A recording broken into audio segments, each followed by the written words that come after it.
people being like walking behind me and being like, oh, what are you walking like Jackie Chan for?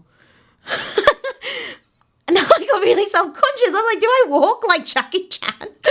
But like, I know that they were just trying to catcall me, but the racial element will always come in.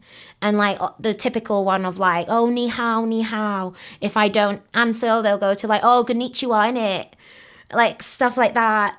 So yeah, there's a comments made like, oh, you people do this, or you people are like that. My response is usually about what makes you think I'm part of that group? You don't know me. If not every day, it'll be every other day. This can be out on the streets when I go shopping. I get people calling me names, calling me a terrorist, calling me a bomber, just because when they look at me, they make assumptions that she's a Muslim. Incidents have happened when there's been an actual terrorist attack. For example, I think the last time I was actually physically threatened was in Glasgow a number of years back, and there were actual physical gestures made in terms of someone blowing up towards my direction.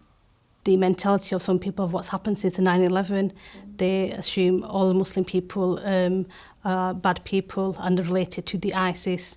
And I find it really uncomfortable sometimes, especially when I'm on my own, going into markets or travelling on my own, because I feel I am looked at differently. I can remember going there for one course or another. I was a DI, and obviously not in uniform because the special branch isn't in uniform and it never was one.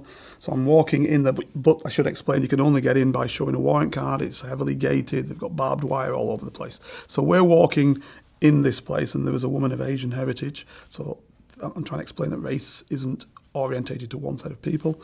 And she just happened to look around, and then she clutched her bag very, very tightly next to her. Now, we're in Hendon, so anybody in there is a police officer.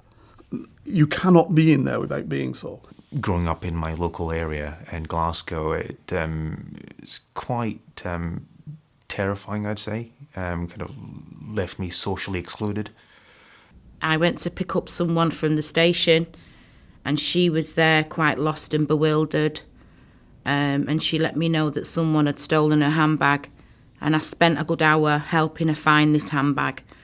I didn't find the handbag, but then sometime later I'd got a visit from the local police that she'd actually accused me of stealing her handbag, and they didn't have no evidence, but I was interviewed. I went for a job with a local authority, and the job was, I'm not even certain what the job was about, but it wasn't what I was interviewed for. As soon as I walked in, they all turned around and looked at one another because my name looked English. And they started looking at one another, and then they started asking me questions that had nothing to do with the job. And obviously I didn't get the job.